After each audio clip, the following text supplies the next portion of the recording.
Hello everyone, I am Syed इंशाल।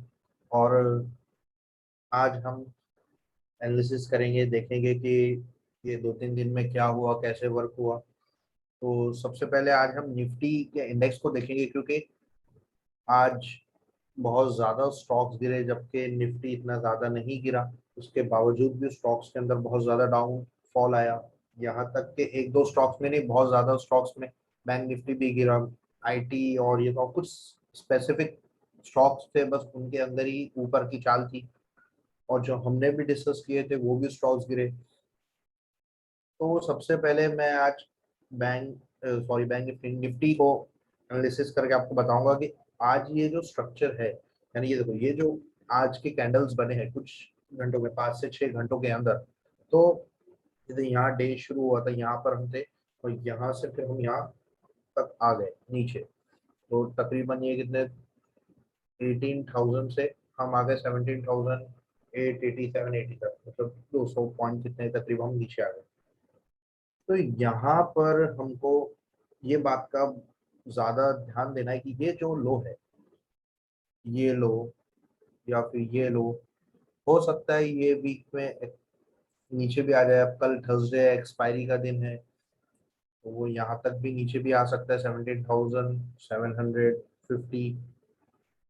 क्योंकि अब वो यहाँ का जो स्ट्रक्चर है उसके हिसाब से मैं आपको बताऊँ, लेकिन अगर कल वो यहाँ से ऊपर निकल जाए और फिर यहाँ से ये हाई ऊपर की तरफ ब्रेक हो जाए 18,200, तो फिर पॉसिबिलिटी और चार्ट्स की थोड़ी स्ट्रक्चर अलग रहेगा। लेकिन अभी जो स्ट्रक्चर है उसके हिसाब से तो ऐसा लग रहा है कि थोड़ा और नीचे आएगा। तो अब इसके अंदर हमें कैसा वर्क करना है, जो मैंने आपको स्टॉक्स बताया हो, जो संडे का वीडियो था उसके अंदर जो मैंने स्टॉक्स बताया हो आपको, वहां पर जाइए, वो वीडियो एक बार अच्छे से देखिए। उसके अंदर मैंने जो स्टॉक्स के एनालिसिस करके बताया, जो नीचे में हमें मिल सकते हैं, क्योंकि मैंने कहा था कि अगर यहाँ से ऊपर जाएगा तब बाय करना है, यहाँ से अगर नीचे आता है तो फिर इस लेवल को देखना है। तो जो डाउन साइड की लेवल है उसको देखना है। उसके अलावा मैं आपको कुछ स्टॉक्स आज बताऊंगा जो तब हमने लिए थे और वो अच्छे परफॉर्मेंस कर रहे हैं आज निफ्टी के गिरने के बावजूद भी। स्टॉक मार्केट के नीचे डाउन, स्टॉक्स के अंदर डाउनफॉल बहुत ज्यादा था उसके बावजूद भी। तो सबसे पहले हम देखते हैं बिरला सॉफ्ट को।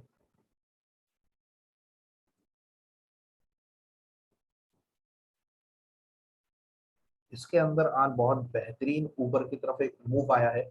ये तकरीबन 8% का मूव है। जैसे कि उस दिन आपको मैंने कहा था, यहाँ इस दिन हमारी बात हुई थी संडे के दिन, कि अगर आपको यहाँ से ये ऊपर निकलता हुआ मिल जाए इस लेवल के ऊपर, तो आपको बाय कर लेना है। अब देखो ये कितना बेहतरीन तरीके से ऊपर निकाल के लेके गया है। आज मार्केट के इतने फॉल के बावजूद भी ये इसको 8% ऊपर लेके गया, मतलब कल की क्लोजिंग से ये तकरीबन 7 से 8% ऊपर आज क्लोज हुआ है। तो अब यहाँ से ये निकला है, जो इसका मिनिमम टारगेट जो है वो 520 है। पहला जो T1 टारगेट होता है वो है 520। उसके हिसाब से अभी यहाँ से अगर थोड़ा नीचे भी आ जाए इस लेवल पर, 460 पर, यहाँ से रुके फिर यहाँ से ऊपर की तरफ चले जाए, तो ऐसा भी हो सकता है। या फिर ये कल थोड़ा सा नीचे ओपन हो और सीधा ऊपर की तरफ चल जाए अगर मार्केट गिरता है। तो अगर मार्केट डाउन ओपन होता है तो हो सकता है कि वो डायरेक्ट ऊपर निकल जाए। उसके बाद और भी कंपनी है जिस जैसे कि जोमेटो के अंदर उसने अच्छा निकाला था, लेकिन फिर लाके उसको खड़ा कर दिया। देखो यहाँ पर हमारी बात संडे के दिन, ये मंडे का चार्ट था, नीचे लेकर गया फिर वहां से ऊपर खींच लिया। ये चाल यहाँ से, यानी मतलब 153 से अभी ये 156 की क्लोजिंग हुई है, क्योंकि 2 दिन में ये नीचे आ गया, लेकिन हाई इसने मारा था 168। अब ये धीरे धीरे यहाँ कुछ दिन काम करेगा। हो सकता है एक बार वापस इस लो के पास लेके आ जाए 152 के, और फिर यहाँ से वापस ऊपर की तरफ निकाल देगा इंशाल्लाह। और इसी तरीके से रिलायंस को देखना है। अब मैं इसलिए बता रहा हूँ ये स्टॉक, क्योंकि कुछ लोगों के पास शायद होगा तो उनके लिए, कि अब ये जो रिलायंस के अंदर 3 दिन में कैंडल बने, मंडे ट्यूसडे एंड वेडनेसडे, तो अब ये हो सकता है कि ये जो लो है 2360, एक बार इसको रीटेस्ट करने के लिए प्राइस डबल आ जाए। इसकी पॉसिबिलिटी है, ज्यादा है, कि 2360 के पास एक बार डबल प्राइस आ जाए। अब ये बात हो गई। इसके अलावा अंबुजा सीमेंट और जो दूसरे स्टॉक्स है जो सीमेंट सेक्टर से जुड़े हुए स्टॉक्स है, उसके अंदर हमें देखना है, क्योंकि सीमेंट सेक्टर के जो स्टॉक्स है उनके अंदर थोड़ी गड़बड़ हो गई, किसी ने लिया होगा एकदम क्लोजली प्राइस का, तो वो थोड़ा सेल कर दे उसको या उनकी क्वांटिटी कम कर दे, क्योंकि सीमेंट सेक्टर के अंदर थोड़ी सी चार्ट में गड़बड़ हो गई। मैं आपको बताता हूँ, जैसे एसीसी, जैसे हमने बात की थी कि वो ऊपर की तरफ निकल गया, लेकिन अब देखो 3 दिन के अंदर उसके भी अंदर फॉल आ गया। यहाँ पर हमारी बात हुई थी मंडे ट्यूसडे और वेडनेसडे, प्राइस ऊपर था 25 टू ऑलमोस्ट 2600 का था, और वो आ गया 2400 रुपये के पास पास, यानी 200 रुपये का फॉल तो इसमें ही आ गया। अब किसने यहाँ लिया होगा तो वो तो वैसे ही अटक गया। अब ये जो फॉल आया इसका, तो ये कम से कम सबसे पहले तो यहाँ पे इसको सपोर्ट मिलेगा 2400 के बाद, यानी यहाँ से 50-60 रुपये नीचे। उसके बाद देखते हैं इसके अंदर धीरे धीरे किस तरीके का चार्ट बनता है, मूव होता है। ये थोड़ा अच्छा स्टॉक है दूसरे चार्ट्स के मुकाबले में, लेकिन अंबुजा इसमें से आपको थोड़े टाइम के लिए बाहर हो जाए।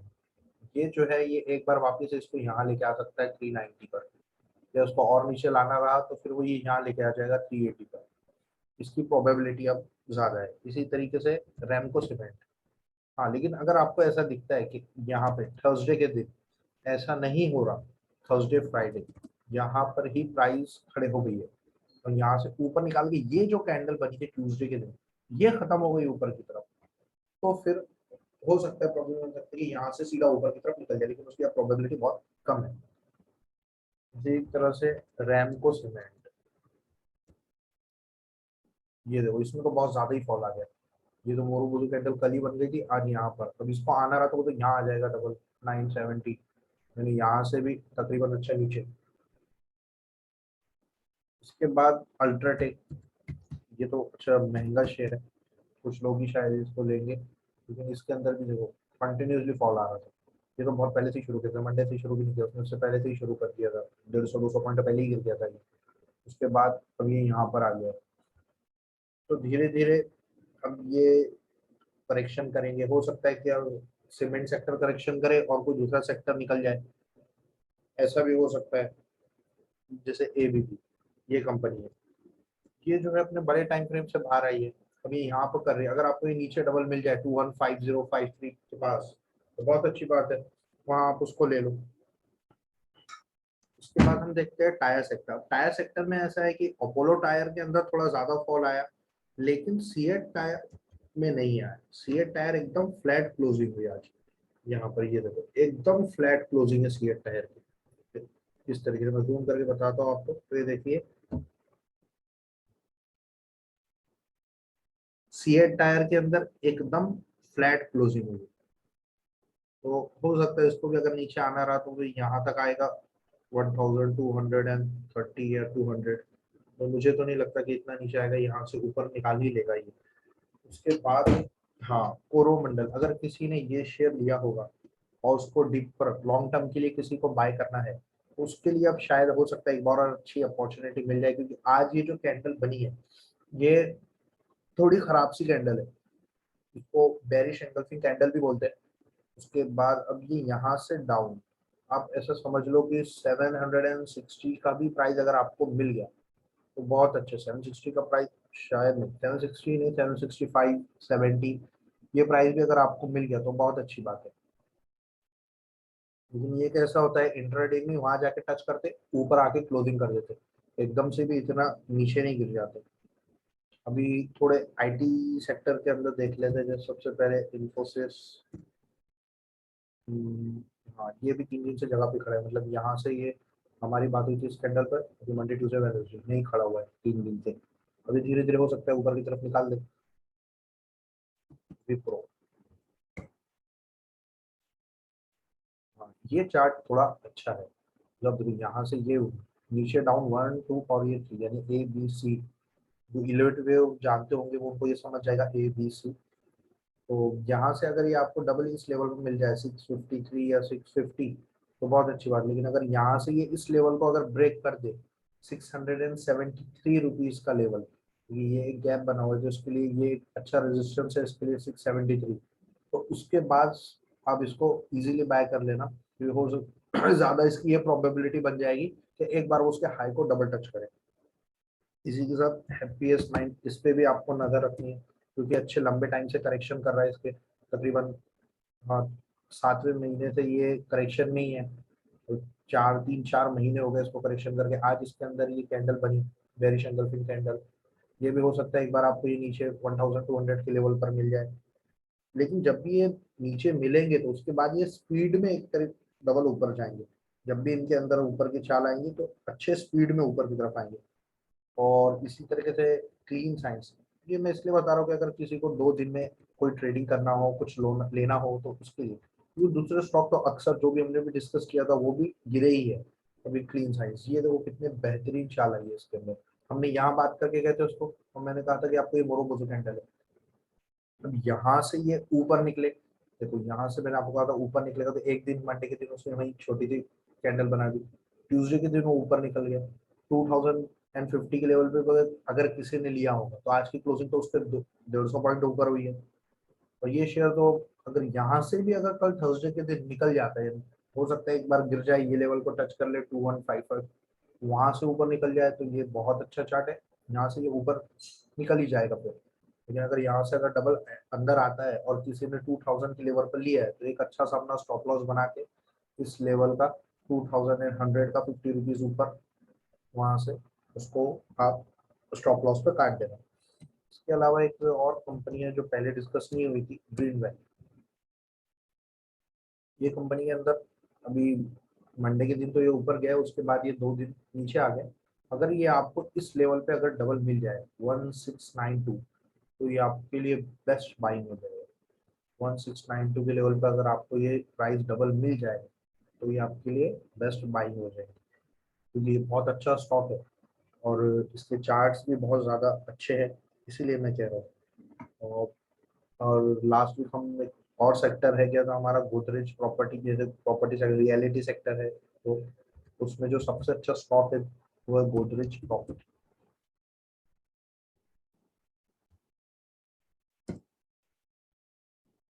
ये देखो इसके अंदर यहाँ से ये फॉल आया। अब ये जितनी बड़ी करेक्शन है, अगर ये प्राइस यहाँ से नीचे ब्रेक हो जाती है, मतलब मान लो कि ये वाली प्राइस है 2159, तो फिर ये इसकी करेक्शन को नीचे की तरफ बढ़ाएगा। लेकिन जब तक वो प्राइस नहीं कटती है और आपको ऐसा लगता है कि हाँ यहाँ पे ये प्राइस सस्टेन कर रहा है, शेयर यहाँ पे सस्टेन हो रहा है, तो अच्छा है, आप उसको लो। ये एक बार ये यहाँ तक मेरे हिसाब से तो डबल आ सकता है 2138 तक।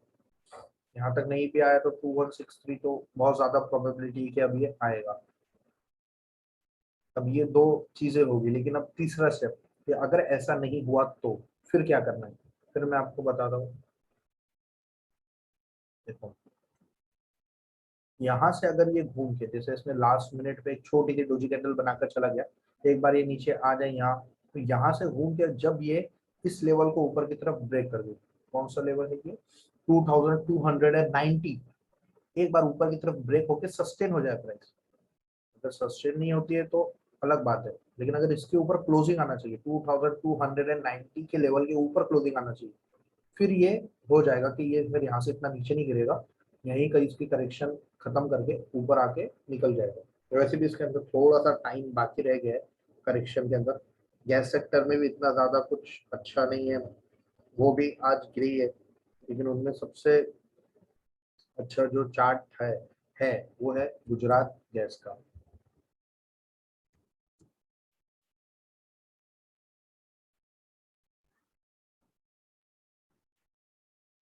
गुजरात गैस, अब ये देखो अभी यहाँ से ये नीचे आ रहा है, तो ज्यादा एकदम ज्यादा इस शेयर को गिरना है तो वो यहाँ तक डबल आ जाए, लेकिन एकदम ज्यादा।